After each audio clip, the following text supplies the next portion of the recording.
All right, Mr. Steve Lott, thank you very much for coming on to theboxingbar.com and welcome. Thank you. Steve, how did you get into the sport of boxing? How did boxing come into your life? I got into boxing in a very unusual way. When I was 16 years old, I was playing handball, and I became the national junior handball champion at the age of 18, and the world champion was my coach. His name was Jim Jacobs. His company owned all the fight films in the world, and I thought that would be a cool place to work. So when I was 18, I asked him if I could start working at his company, Big Fights, in New York City, working with the fight films. And as the years went by, I became a film editor and got to love boxing, even though I never had heard of it or saw it or knew of it too much. And I became a film editor and began producing films for the company, for networks and HBO. And fortunately, at that time, the owners of the company, Jim Jacobs and Bill Caton, started managing fighters. And I asked them for the role of assistant manager to go with the fighters to the fight site and be the camp coordinator, make sure everything went well from the minute the contract for the fight was signed to the moment they stepped in the ring, so the managers can concentrate on the business and they didn't have to worry about the day-to-day operations at the fight site. So that meant for the fighter travel, sparring partners, hotel, licensing, press conferences, interviews, anything and everything that the fighter would need. Early on, it was Wilfred Benitez and Edwin Rosario, two wonderful champions. And while the focus on the fight was big and there was a lot of attention, it was good practice because in 1985, Jim and Bill had a training camp in upstate New York, and the trainer up there, teacher, was a man named Cus D'Amato, and his fighter was Mike Tyson. So I traveled with Mike Tyson. The practice of working with the camp and the fighters behind the scenes, it was very well, it's a great education because the pressure and the focus on Tyson was so enormous. Everything he did, everything he said, everything in the ring, out of the ring. But that was a fun time. So only because I played handball, that got me into boxing. Wow, Jim Jacobs was a world-class player, if not the best player, considered to be the best player of handball in the world at one point. So, yeah, it is weird to hear you say that. I didn't know that, you got into the sport there through him. Yes. When you met Cus D'Amato for the first time, what was he like? What did you think of him? Well, it was an interesting meeting.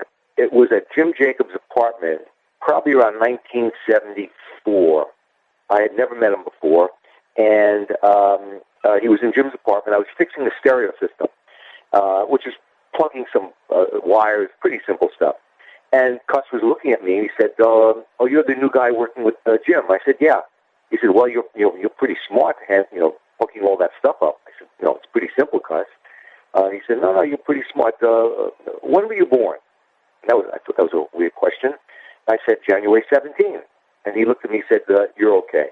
Not till years later did I find out he was born January 17th. And he was very into astrology. If you were of a certain birth date and you fell under a certain star, whatever that is, he was for you 100%.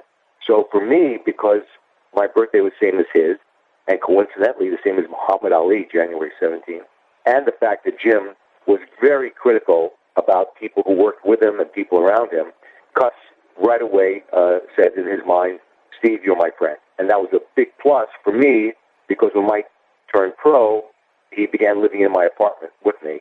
And Cus would never have permitted that if he didn't know my birthday and that I was working with Jim Jacobs.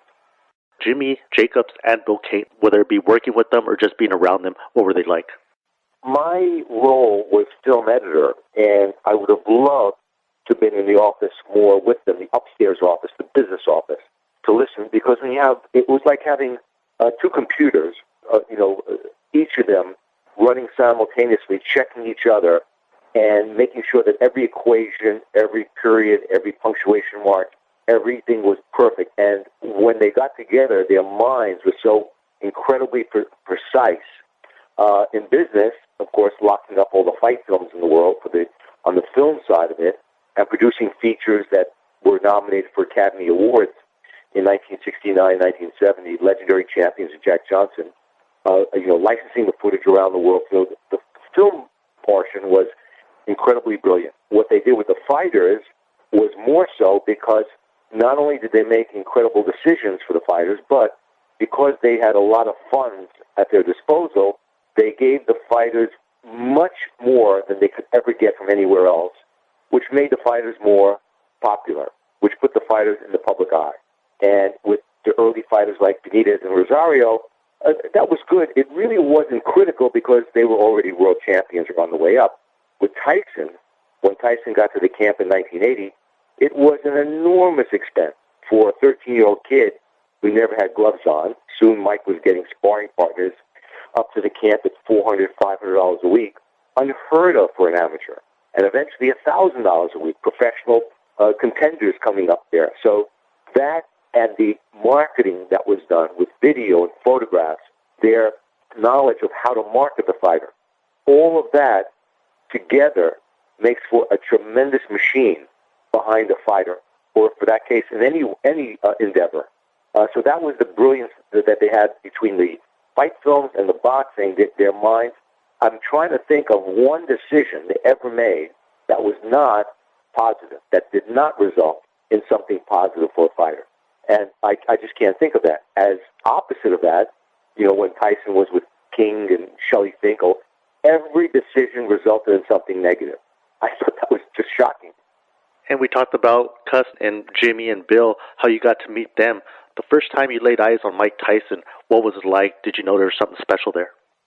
Not only did I not know, but nobody on the planet knew there was anything special. Remember, when Mike lost in the finals of the Olympic trials here in the United States, he lost to a guy named Henry Tillman. He had some pizzazz coming up with Cus D'Amato and the legend of Patterson and Torres. But once he lost, he was history.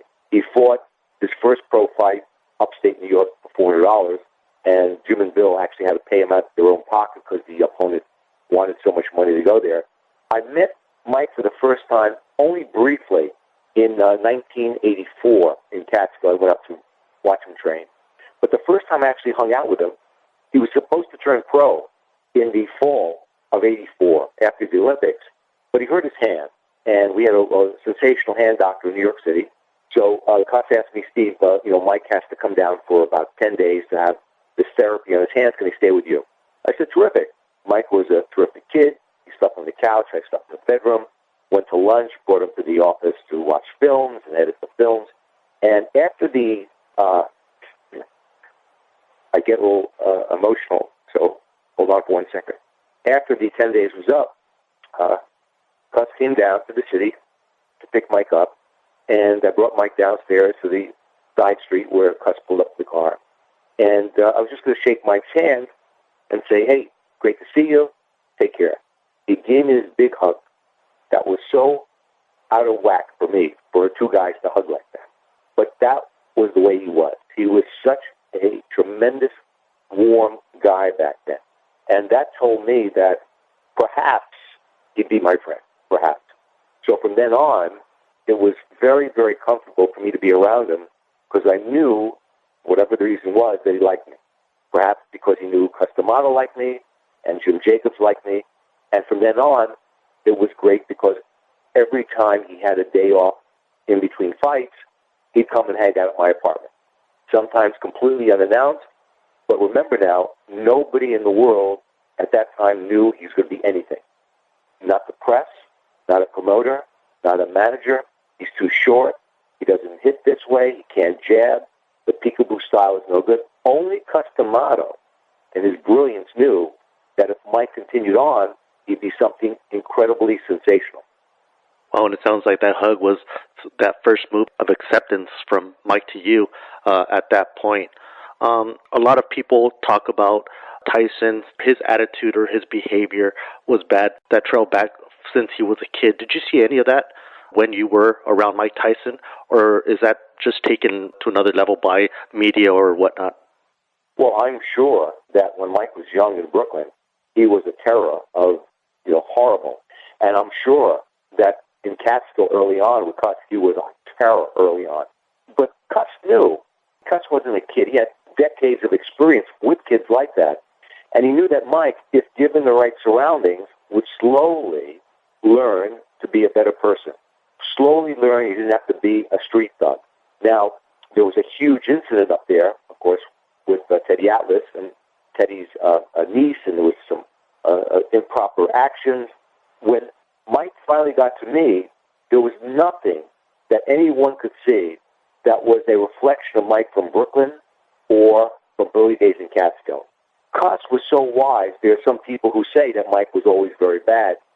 And I remind them that when Mike and Cus and Teddy Atlas had this brouhaha in Catskill, Teddy demanded that Mike leave, that Mike be sent back to Brooklyn because he's no good. Cus said to Teddy, look, I've been around kids a long time. What he did was horrible, but he'll get better. Believe me, I'm going to scold him. I'm going to admonish him, but he's going to get better. And Teddy Atlas said, no, he will not get better. Cus said, look, I have to let him stay here. That's when Teddy Atlas left the camp. Now, here's the line of demarcation. If Teddy was right that Mike was always going to be bad, well, it's odd because in 84, 85, 86, 87, 88, Mike became the world's most popular athlete, doing commercials on network television, a spokesperson for the New York City Police Department, the Federal Bureau of Investigation, and the Drug Enforcement Administration from that period from 85 to 88. Now, usually the New York City Police Department or the FBI, the DEA, they don't usually hire thugs to be a spokesperson. So if Mike had any problems in that time period from 85 to 88, I think they would have dropped him. And the sponsors as well. Now remember, Tiger Woods had a little incident with his wife and some other woman. The sponsors dropped him so quick, it made your head spin. So did I ever see anything under that, in that way, that was bad? No. And remember, the pressure Mike was under as the youngest heavyweight champion of all time was enormous. Enormous. And people would say, well, the pressure got there. Well, it didn't happen in 84, 85, 86, 87, 88. Well, see, he was making too much money. Money always gets to these guys. He was sleeping on my couch, making millions of dollars a fight. Why didn't he have any problem in 84, 85, 86, 87, 88? They never have a response because they just didn't know the subject matter that well. But it did change dramatically in the summer of 88. They say, well, why? What happened? Bingo. Robin Givens and Don King. Before we get into all of that, from the amateur days you were speaking of, Mike Tyson, at what point did you guys know that it was time for him to go pro? Did he just have that style where you guys knew he was going to be suited better in the pros? Well, as a business decision, Cus, Bill, and Jim were hoping that Mike would go to the Olympics. Boxing has nothing to do with who the best fighter is. Amateur boxing, the only thing that matters is who's the best fighter. That's it. Professional boxing has nothing to do with that whatsoever. Professional boxing has nothing to do with who's the biggest fighter, the slowest fighter, the best jab. It has to do with who is the biggest moneymaker. And Cus and Jim felt that an Olympic champion, heavyweight, turning pro would be the biggest decision to make money in that direction. But after Mike lost in the finals of Olympic trials, there was no choice. He had to turn pro. There was no reason to keep Mike in the amateurs over and over and over when the right decision at that point was to turn pro. Now, looking back, it was a blessing in disguise that Mike did not win the trials and go to the Olympics, because Mike had very few amateur fights, and he really wasn't developed emotionally to become a pro under the spotlight that the other Olympic kids had. Biggs, Pernell Whitaker, Mildred Taylor, and that whole group from 84. Mike needed a slow nurturing in those early fights in Albany and Troy to get him to where he could have a full wealth of emotional stability in that direction. It would not have been like that had he won the Olympics. So there was no choice. Mike had to turn pro right after the trials. In your observations, what was his relationship with Cus D'Amato? What were they like with each other during that time? Well, remember, I was never, ever in Catskill from 80 to 84 to see them interact in any way. Never. And the only time I saw them really close was when Mike turned pro in late 84 and he started hanging out with me. Then I would be with Cus and Mike upon occasion. And for his first 8 or so fights before Cus passed away, I would be with Mike and Cus at the same time. There was not a lot of communication between them at that time. And I believe that Cus was very critical of Mike's performances. Cus was like a scientist. You had to do it in a very specific way, or else it's not going to work over and over and over and over. It'll be haphazard. And Cus is the theory of the head motion, which no other trainer even knows or even recognizes in any way. Cus knew that that was critical for Mike. And Mike, early on, I'm sure, was under so much pressure and emotionally was not stable enough to be able to do this. Cus was probably pretty tough on him about that. You've got to do it, you got to do it. So if that was the case, which I think it was, Cus was not the type of guy to say that in public. He wouldn't say that to Mike around other people. He would say it once they're up in Catskill and once they're alone. He'd sit Mike down and say, look, Mike, here's the video. You're not moving your head. And that would have been the extent of the communications that I would have heard. Anything like that technical aspect of boxing. But I wasn't around him in those intimate moments. Tyson turns pro, fights, 13 fights before Cus passes, was knocking everybody out, was getting a whole lot of attention for such a young man, young heavyweight at that time. What was Mike's mental state at that point right after Cus D'Amato's death? Well, Cus was a brilliant guy. And if you're doing any endeavor and you're working with someone very close, if that moment the person passes away or leaves you and you've been very close, it's a shock because you didn't expect that in any way, shape, or form. With Mike, Cus told Mike over and over, I'm not going to be around. I'm not going to be around. And Cus wanted to instill that in Mike so that when that happened, it would not be a shock to Mike. More than that, Cus said, okay, in his mind, how do I reinforce the fact I'm not going to be around? What would be a shock to Mike if I pass away? And he realized he didn't want to work the corner. Cus told Kevin Rooney, you're going to be in the corner, I'm going to be sitting down. And the reason for that, Kevin, is because if I start to work the corner, the first time I'm not up there, it's going to be a shock for Mike. But if you're working the corner, Kevin, over and over from the very beginning, and something happens to me, Mike won't see anything different in the corner. It'll be the same way. So Cus's thinking process was way above what anyone could think about. He knew that the fighter had to be set in a certain direction, and he, Cus D'Amato, did not want to be the guy to upset that. So that was the type of thinking around Mike and Cus. He was just brilliant. Also, in a way, he kind of set everything up beforehand. In other words, what was Kevin Rooney like? I mean, from that point on, pretty much Tyson had to rely on Kevin Rooney and Jimmy Jacobs and Bill Caton and you guys to be there for him at all times. Well, then again, in the same way that Mike probably looked at me, and because I was close with Cus, and Cus knew me and close with Jim, Kevin, of course, had lived in the house with them for a while, was up there in Catskill every day, and trained up there every day, and became, was on the cards that Mike fought on early on. Kevin was the headliner while he was still boxing, and Mike fought on the undercard. They had a very close relationship. And Kevin was a very tough guy. He knew that he had to have a strict iron hand on Mike, that Mike could never, ever be permitted to call the shots in any way, shape, or form. And with a very smart trainer, manager like Cus D'Amato, he knew Kevin would handle it in that way. And that's the way it has to be done with a fighter. You cannot permit the fighter to make any decisions whatsoever because they're not in that position, whether it's the training decision or business decision, especially the business. Cus knew that Kevin would be sensational as a trainer because he was very hard. And in the 3 years that I was together with them on the road in New York at the fight, Mike would never, ever talk back to Kevin. Whatever Kevin wanted, that's the way it was going to be. And the same thing with the managers, Jacobs and Caton. Mike would never dream of saying anything that would go against them. As a matter of fact, when he was asked after each fight, who do you want to fight next, Mike would calmly say, hey, I'm just a fighter. Speak to the managers. I don't have anything to do with that. So it was that thinking process that Mike had, whether it was being deferential to the trainer or deferential to the managers, that's the way he was.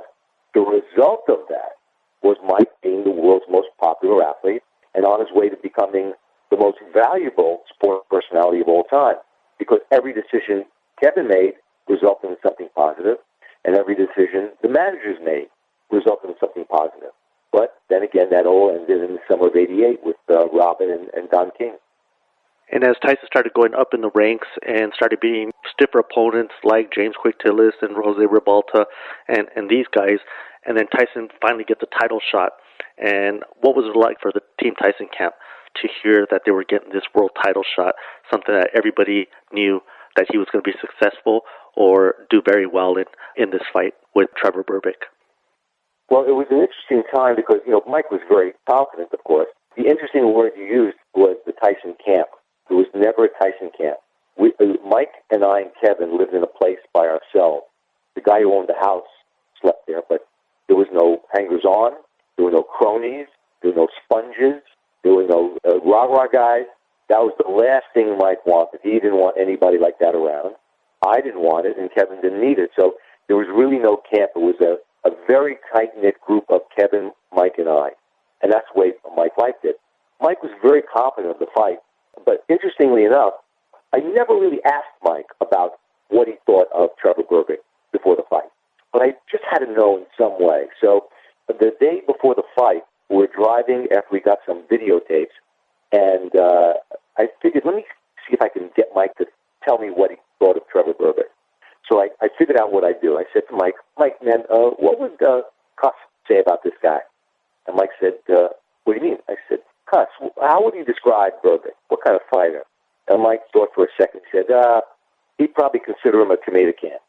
Now, once I knew that that's what Cus would have said to Mike, or that's what Mike thought Cus would say, then I knew that's what Mike thought. And that meant that when Mike walked in the ring, he knew that instead of going in to fight Joe Louis or Jack Dempsey or Rocky Marciano, he's going in to fight a tomato can. That gives you tremendous confidence when you think like that. And that's the way Mike fought the fight. So that training camp was pretty smooth. We were out there for 4 weeks. Mike's confidence was very high, and he knew that he wasn't fighting Joe Louis. And his performance in the fight, of course, was spectacular. After he won the title, did it get to his head at all? Do you think Tyson changed his attitude and the way he was after winning that? Or did he stay the same and humble Mike Tyson as he was, like you're saying, when he was being raised there with you guys in the Catskills? Well, let's put it this way. First of all, the answer is no. But if you can find one person on the planet who thought differently, I'd love to meet the person. Now, not what I say, but Mike was living in my apartment at that time. We came back to New York City, and he continued sleeping on the couch for day after day, week after week. Now, you think that a guy who had some type of ego in some way would say to me, Steve, I want the bedroom, you sleep on the couch, or I want my own apartment. In the building we lived in had 400 apartments. Everybody in the building adored Mike because he would play with the kids and hang out with the kids, and the moms and dads were always enamored with him. He was the youngest heavyweight champion.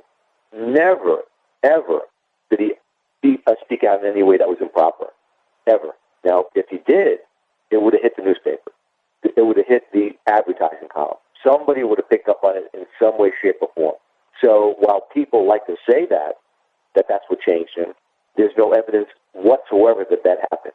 And the critical thing that tells me that's accurate is that sponsors would not have permitted him to sell the product if he had a bad attitude, because that would reflect on the product. The police department of New York would not have hired him in '87 if his attitude was bad, because that would have been a reflection on the police. Same thing with the FBI and DEA. They don't hire guys with attitudes or problems because it's a bad reflection. So to answer your question, he did not change until he got married. Then it was a complete turnaround. He goes on, he fights in Japan against Tony Tubbs, and shortly after that fight, you guys get the news that Jim Jacobs, was ill or that he passed. How was that for your guys' team there or group? Jim passed away in March, and it was very tough on everyone. But Mike had already lost Cus D'Amato, and it did not affect him in any way, shape, or form.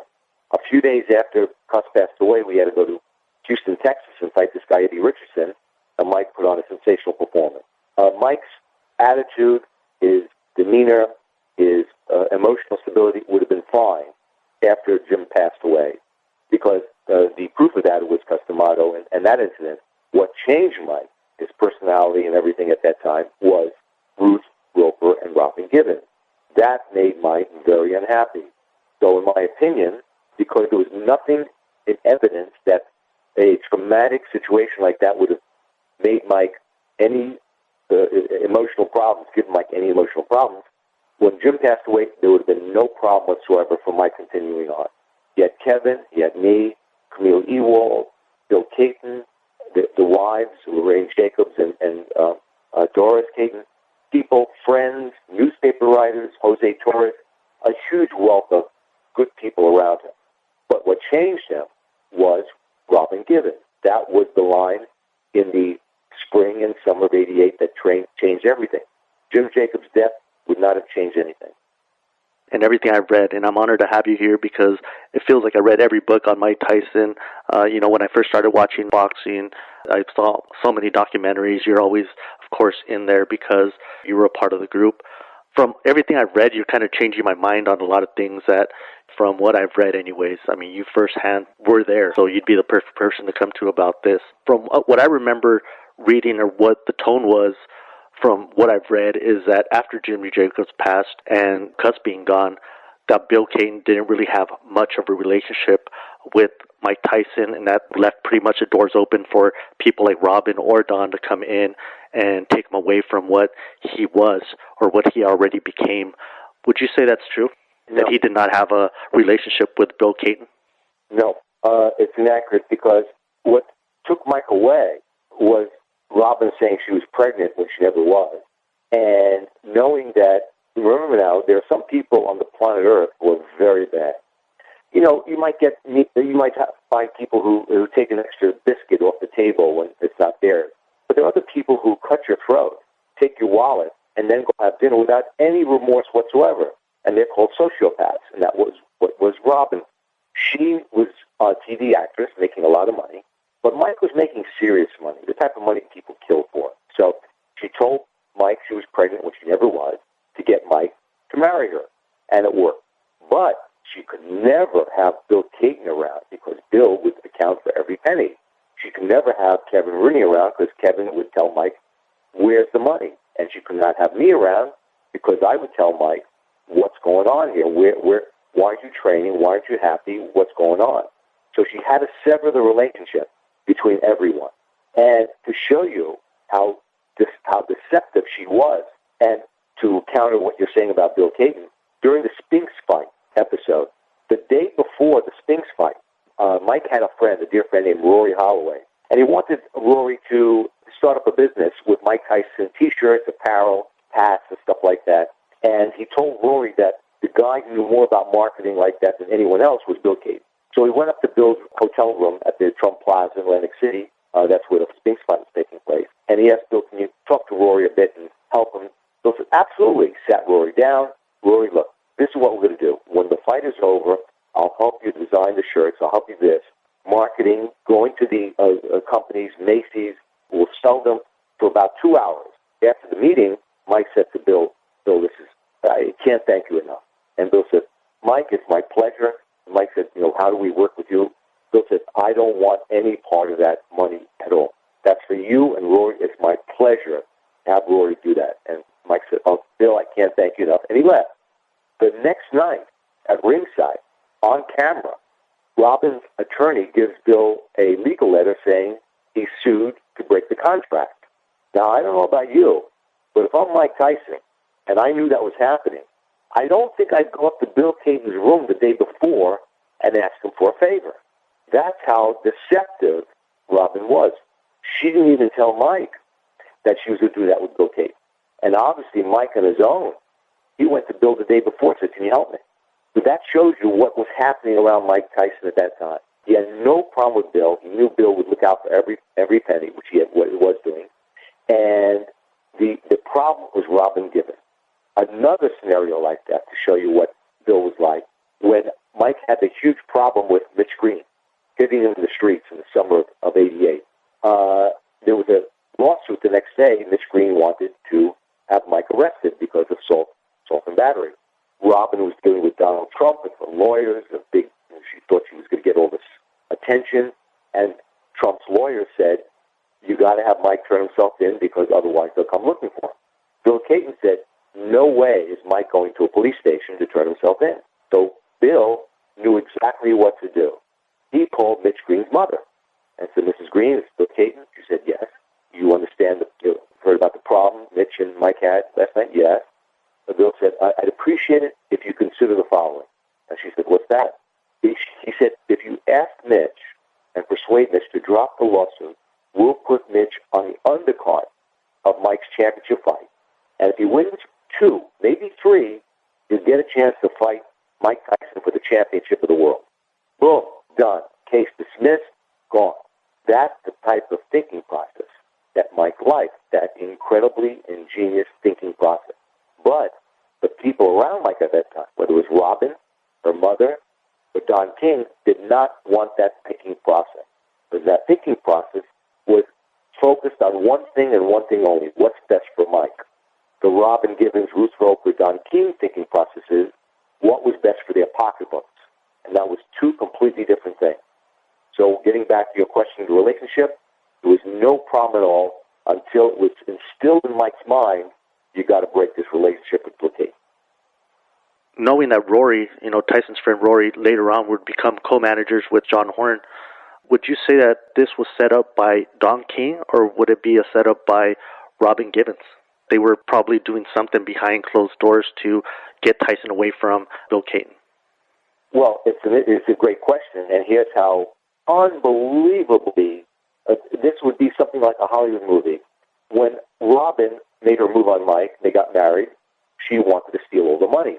Behind her back, while the lawsuit was going on with Bill and her, behind her back, Don King went directly to Mike and said, Mike, here's a promotional agreement.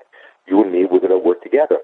Mike, being the good husband, gave the agreement to Robin Givens, his wife.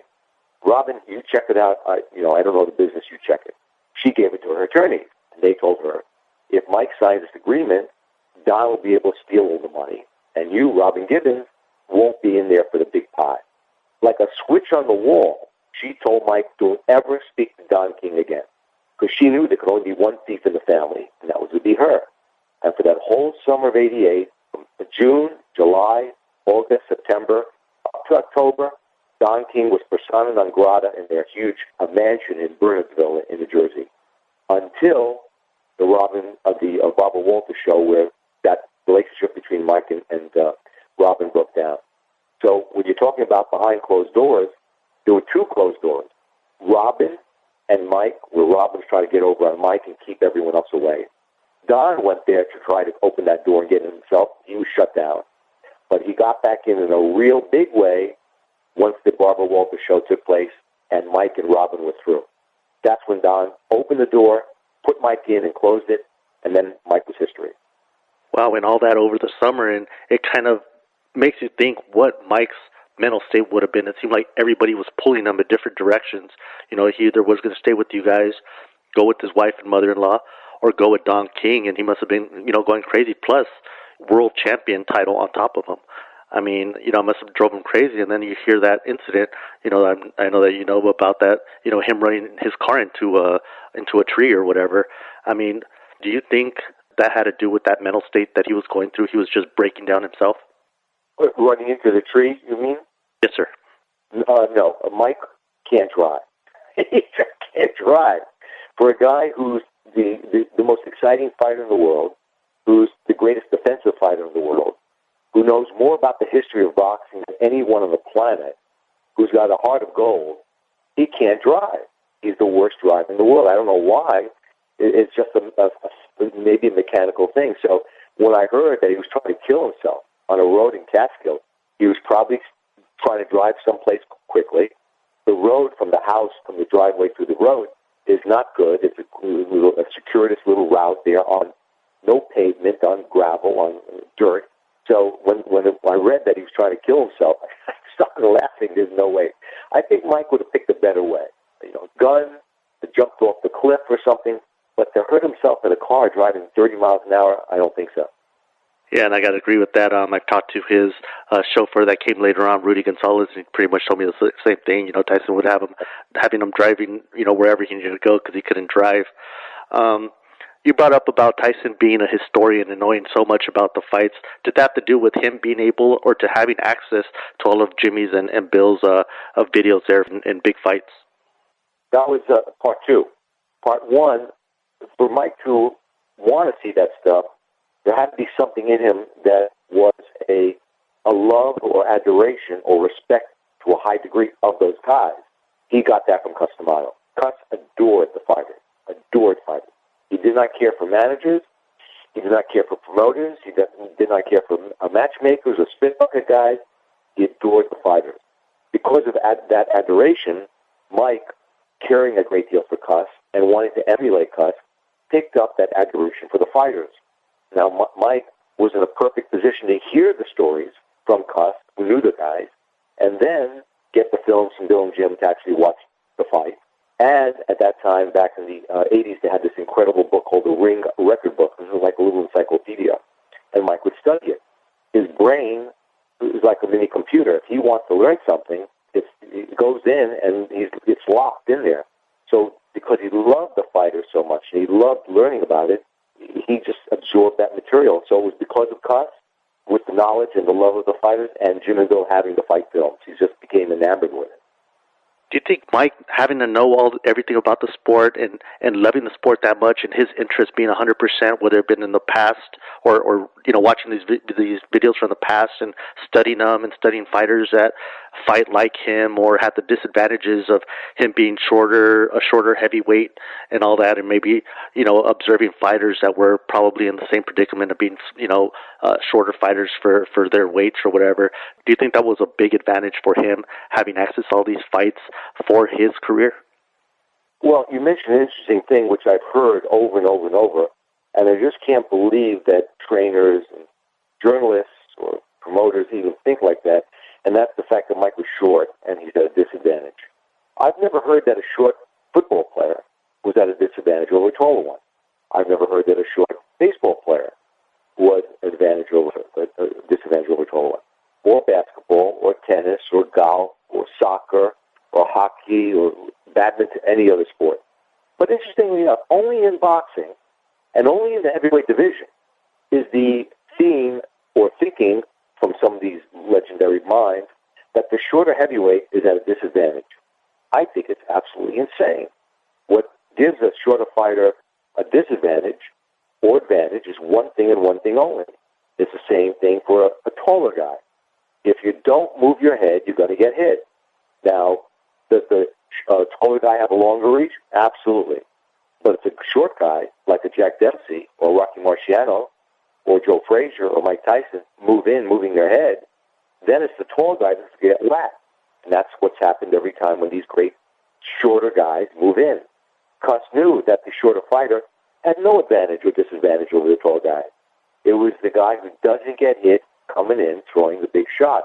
So while the trainers at that time said Mike was too short, or some of the press said he's too short and his arms are too short, Cus knew that, having seen Jack Dempsey, having seen Rocky Marciano, Joe Frazier, he knew there was no such thing as a disadvantage.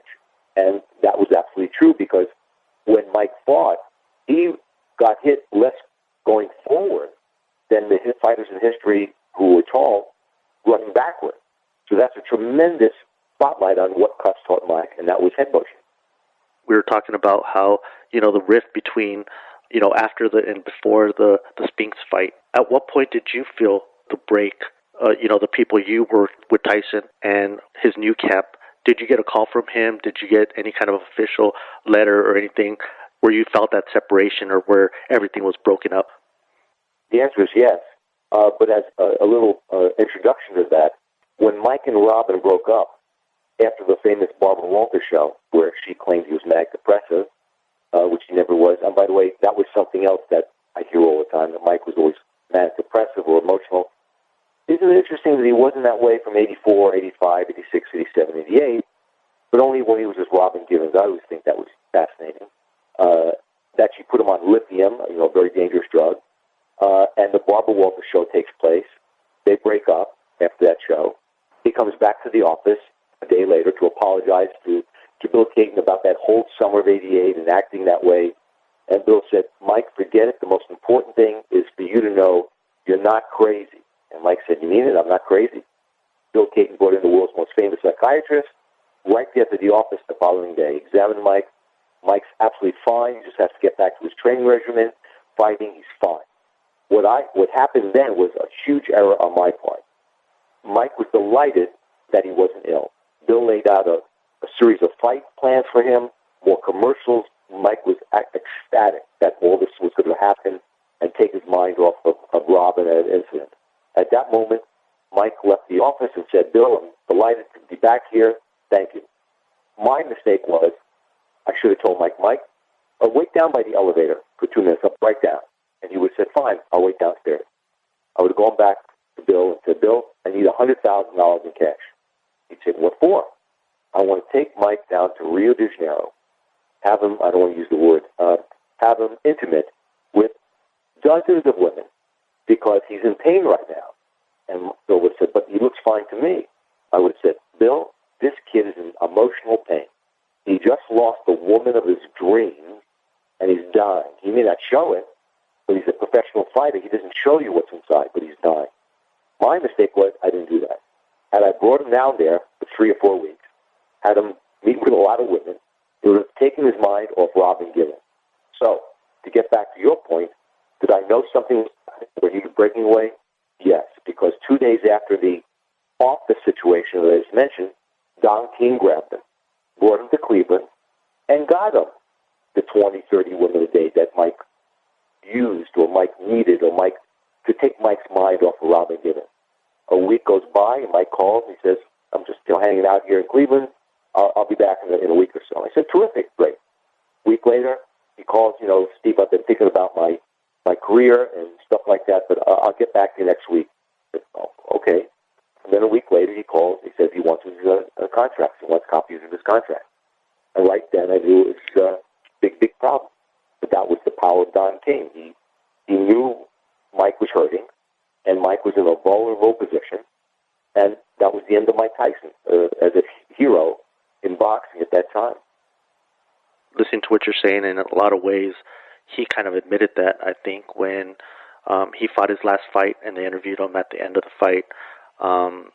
He said something like that his career was over in 1990, which was, of course, his loss to Buster Douglas, which, of course, in my opinion, resulted due to signing with Don King. What do you remember about his next fights after the Spinks fight, being with Don King up until the Buster Douglas fight? What were your opinions of what you saw compared to what you were seeing when he was with you guys? Well, his fight after the Spinks fight was the Bruno fight in Las Vegas. I wasn't worldly enough to be able to tell where Mike was heading at that point. I just didn't know. If I was Cus D'Amato, having seen fighters like that taken over by the mafia, by thugs, and see their careers end, I would have had a better feeling. I just didn't know. I just cared about Mike. I was sad that he's surrounded by those thugs, the Rory Holloways, the John Horns, and Don King, selling Mike out. That made me unhappy, but I didn't know where he was heading. When the Douglas fight took place, then I was very, very sad, of course, because of that ending. But as a touchstone to the way the people around Mike considered him and the way they felt about him and the way they were responsible for him. The fight's over in the ring, the Douglas fight, and Mike has got this huge balloon eye being taken back to the dressing room. Buster Douglas is being interviewed in the ring by the HBO commentators, and standing behind Buster Douglas is Don King smiling. And I saw that for a second. The camera panned, I saw him smiling. I said, what the heck is this guy smiling when the guy he called his son, Mike Tyson, my son, dear son, is being carried back to the locker room? So I didn't know if anyone else saw that brief flash of Don King smiling. So I took a videotape, I froze it, took a picture of the TV set, and sent it to the press. I said, why is Don King smiling when Mike is being carried back to the dressing room? And they put it in the newspaper in New York. Wally Matthews read it in the newspaper. And that was a touchstone to what made me really sad, that this is the type of people around Mike. They couldn't care less for Mike as a person. Only what is he making? How much is he making? who's making the money, and Rory Holloway and John Horn were perfect bagmen for Don to keep around Mike so they could keep other people away. And it worked for fight after fight after fight. But if Rory Holloway was a real friend, instead of taking the money from Don King, he should have gone to Mike and said, "Look, Mike, I like making a $500,000 a fight, but this is no good for you, man. You got to get your own lawyer. Don't go back to Bill Caton or Steve Rock, but get your own lawyer, get your own accountant, get people like that." He didn't do that. He took the money, and that was the end of Mike Tyson. When you have friends, the expression is, when you have friends like Rory Holloway and John Horn, you don't need enemies, because they're your enemies right off the bat. And you bring up that little video you're talking about, or that frame you're talking about with Don King spying in the back. I don't remember seeing that, but thinking back, I remember Don King made a big stink about the Douglas knockdown, where he was knocked down, and supposedly there was a long count to that, and that it was like 14 seconds he was down, kind of like the Jack Dempsey, Gene Tunney type thing. But I didn't catch that Don King there in the background smiling, but I do remember he tried to overturn the judgment there. Yes, and I'm glad you brought that up. I had forgotten something at that press conference after the fight, where Don was crying about the long count, so to speak. Two things. Number one, Mike did knock Buster Douglas down. It was a tremendous knockdown, and Douglas is on the canvas. It's round 8, and the referee's counting. 1, 2, 3. Now Douglas should have stayed on the canvas and been counted out, and the fight would have been over, and the press would have said, "Mike, it was a tough fight, but you won by a knockout. Congratulations." He counted 5, 6, 7, and the fight should have been over, and the press would have said, "Mike, tough fight, you won. Congratulations." 8, 9, 9 3/4, 9.999. What made Douglas get up? I remember him pounding the canvas, Douglas. What made him get up at 9.9999 and fight, and then 2 rounds later knock Mike out? Well, it has to do with the powers that be looking down at that time and saying, "Mike, you made some errors, and when you were with good people, nothing was going to go wrong, nothing. But now you're with bad people, and nothing's going to go right." So the fight's over. Getting back to what you mentioned about Don King crying about the long count, they're at the press conference. After the press conference, there was a news writer who described the incident with the press conference and Don King, and his name was Pete Dexter of the Sacramento Bee newspaper. I'll never forget it. He was talking about the press conference and Mike Tyson, and he writes, "And there sits next to Mike Tyson one Don King, who puts the girls on the street and the boys in the ring. He best can be described as disease." Now, I don't know about you, but when the press writes something about one of my associates in that way, something's wrong. And that's the way most of the press wrote about Don King. When he was inducted into the Hall of Fame in Canastota, New York, the press went, "Are you kidding or what?" So that was a touchstone to what was happening around Mike Tyson. And at the Douglas fight, even though it was a tough fight for Mike, could he have won? Yes, but it didn't happen. But Don was crying about it, and the press accurately described what Don King was. That's not the type of people you want around a fighter like that. A few years later, Tyson's career and life just went downward even faster. He gets in that whole thing with the Desiree Washington rape thing. From the evidence or from what you've heard, obviously you or I weren't there, and nobody was in that room except Tyson and Washington. But from what you've heard or from what you know, do you think that he did do something like that and he was guilty? Well, number one, Mike lived in my apartment for 3 years. I would go to work during the day, and he'd wake up probably about 10 o'clock after, when there's no training. He'd go out in the evening, wake up at 10, and invite women over during the day. Isn't it interesting that for 3 years, with women in and out of the apartment all day, there was never a problem? And we lived in, as I said, in a building with 400 apartments. No one ever complained. No one ever called the building. We lived 1 block from the Daily News, the biggest newspaper in the world at that time. No one was ever notified there. Nobody, press, no police, for 3 years. So to answer your question, the Mike Tyson that I know could never do something like that. The problem was that there were 2 things that happened out there which gave the jury the reason to say he's guilty. The first was what Mike's testimony was. His lawyer, a Don King crony, had Mike testify in his own behalf. And what Mike said was that this girl should have known I'm a rough guy because I do this to all the women I see, all the women I hang out with. Now, in New York and Chicago and Philadelphia, big cities, where the juries are hip people and from a cosmopolitan area, they could have probably said, hey, this girl, she should have known, and it's really not a guilty verdict, especially in Indiana, because in that case, the Desiree Washington deposition was incredible. Her own deposition was where she said she went up to his room at 2 o'clock in the morning. She went into the bathroom and took off her penny shield. She went out and sat on his bed. Now, if I was Mike Tyson's lawyer, I would have her understand before Mike ever got on the stand and said, Miss Washington, this is your deposition. You went up there at 2 o'clock in the morning? She said, yes, I did. You went into the bathroom and took off your panty shield at 2 o'clock in the morning? You say, yes, I did. And your deposition here says that you went out to Mike's room and you sat on the bed without your panty shield at 2 o'clock in the morning. Is that correct? Yes, that's correct. Mike's lawyer should have said to the jury, ladies and gentlemen, we rest our case.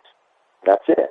The jury would have gone back and said, gee, there's no evidence. It's her word against his word. But her action, there's some doubt here about what her intentions were. That's what a real lawyer would have done. That's what a Bill Caton lawyer would have done. But Don King's lawyer, a Washington, D.C. business guy, was out of place there. So that was the first huge error that happened that resulted in the conviction.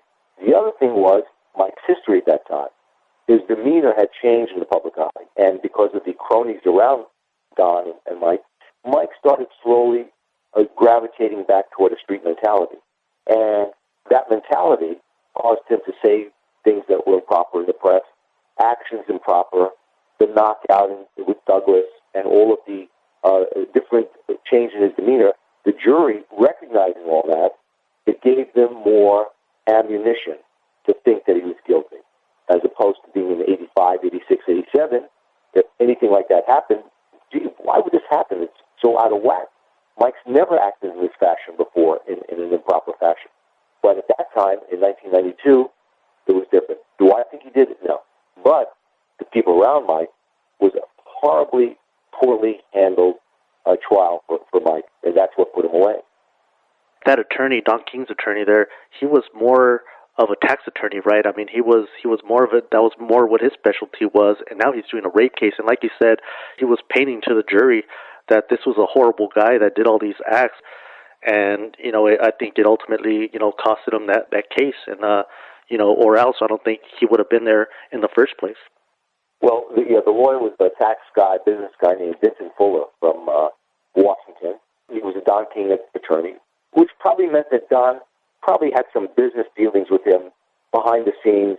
Mike's the legal fees that Mike was going to be charged. Don, I'm sure, participated in that with the attorney. The things done behind the scenes, when Mike finally sued Don, eventually, and they went through the books, and Don was charging Mike $1,000 a day for laundry service, things like that. But you're correct. There was an attorney that was out of place. Every decision at that time, as I said, was made for Mike, and it resulted in something negative. Every single one.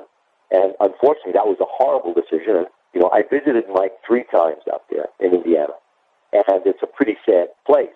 He handled it really well. It's not easy to be in jail for 3 years.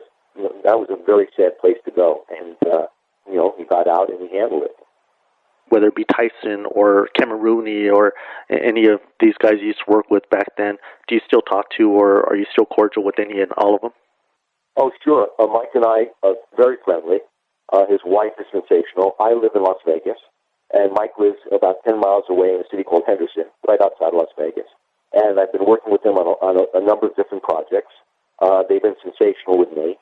And Kiki, his wife, is a brilliant woman. She's guiding him. She's dumped all of the bad people around Mike. And the reason he's in the public eye now in a positive way is because of that thinking process. What's best for Mike, not what's best for anyone in the public eye, not for the old cronies, not for the press, not for anybody else, but what's best for Mike. And so far, the decisions have been perfect. So the answer is yes. I have spoken with Mike. Kevin I speak to. He's still in Catskill. He's hoping for a young kid to get there like a young Mike Tyson, where he can work with them up in Catskill. That's going to be tough because the town is very quiet. And I think gone are the days where a kid is going to move to a town like that just to train. They'd rather be in a big city or around a lot of people. So the answer is yes. I speak to both Kevin and Mike. And after his prison release, he went on with his career for several years after that. What did you think of that, Mike Tyson? Was that a good thing for him, or do you see that as a black eye for him and his career? Well, the two parts are physically, in the ring action, he won fights. Then he became champion again, beating Bruno. The problem is that emotionally, Mike, he's not stupid. He's very smart.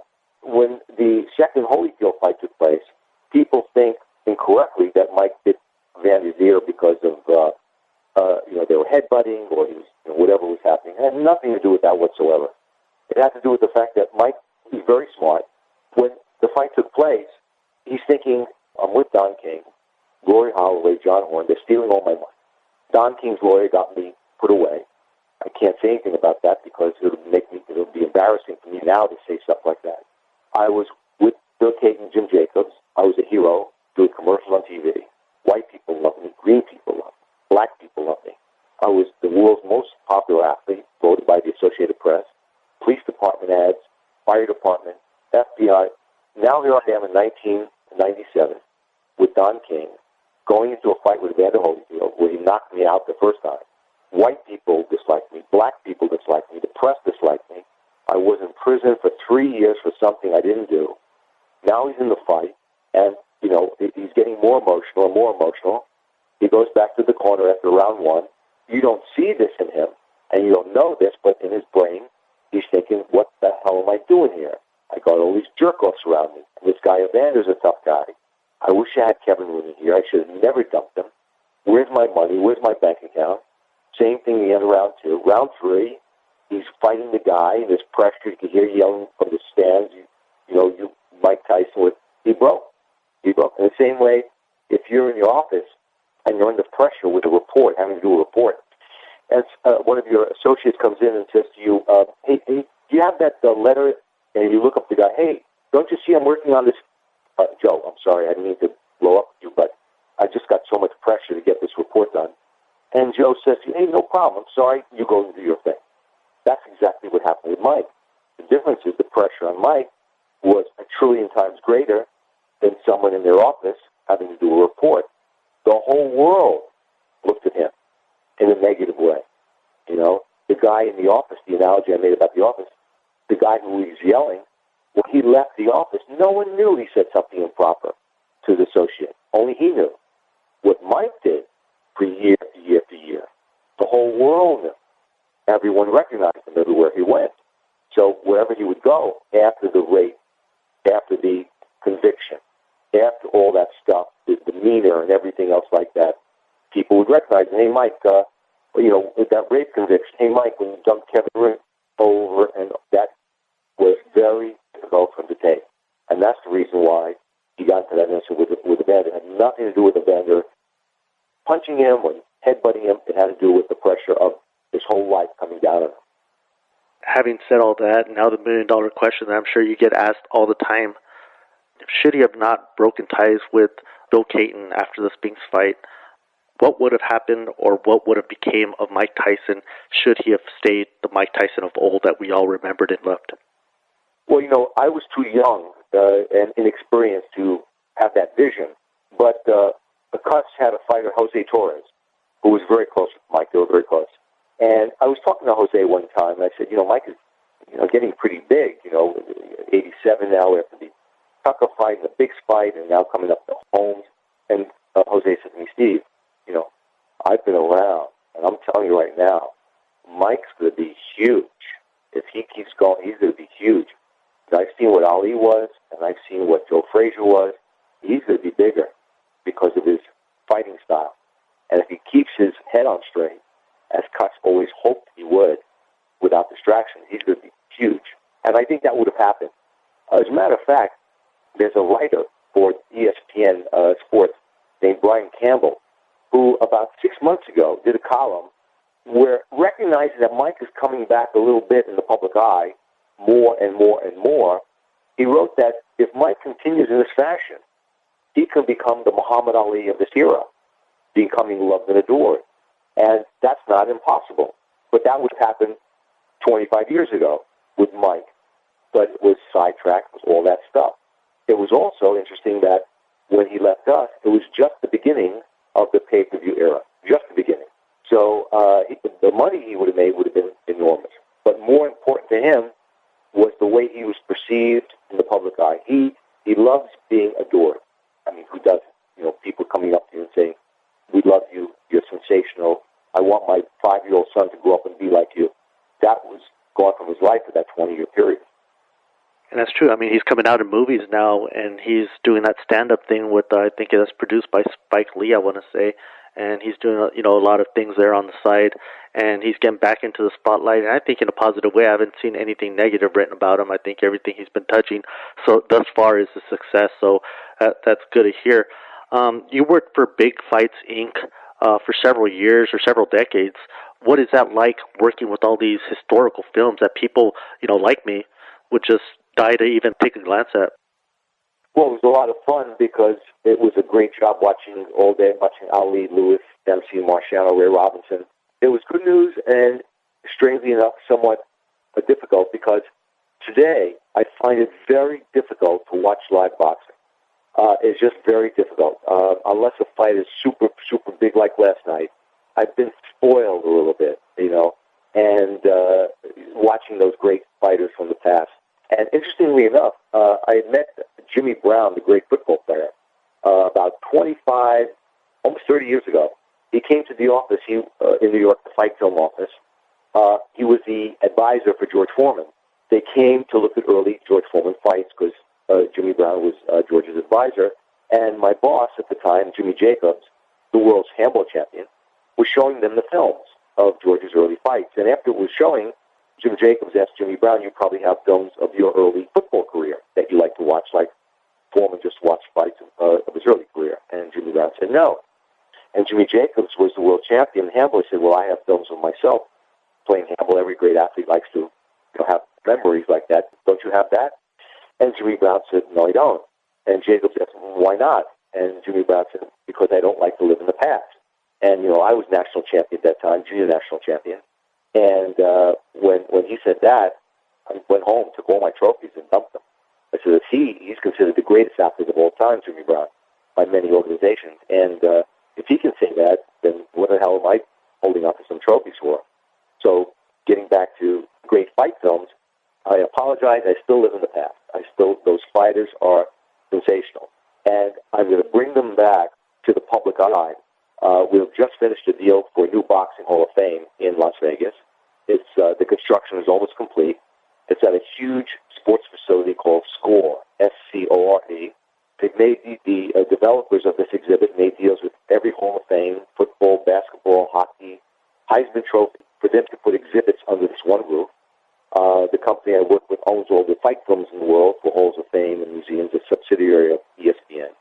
So this new Boxing Hall of Fame is going to go in this facility.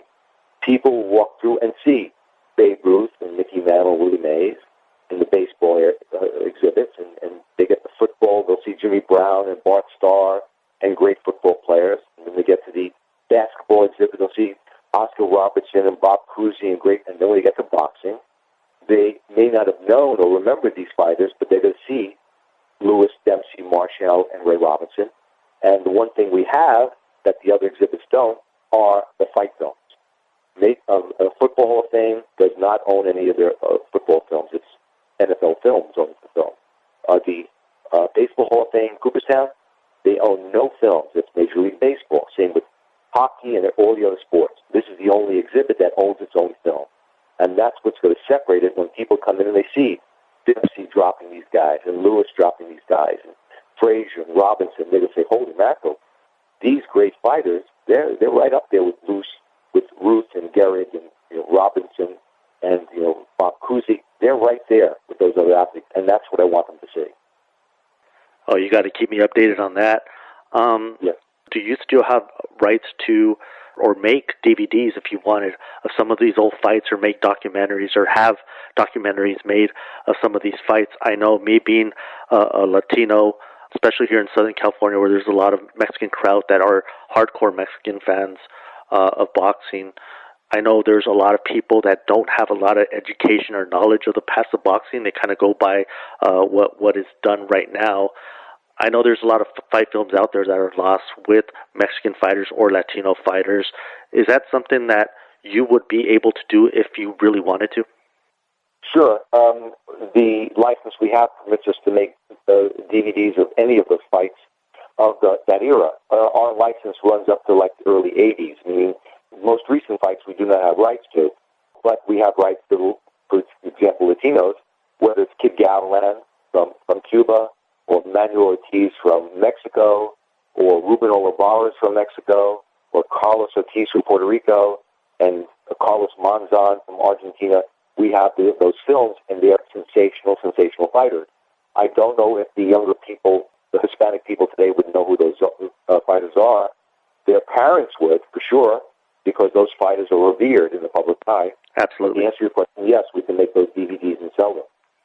Wow, that is awesome. I mean, every time I think of these old fight films, I know years back when I was younger and I first started watching boxing, I went to this, I think, video store that was closing down, and I guess they had a library of sports videos, and they were selling everything on clearance. I bought a whole bunch of different boxing ones that I saw.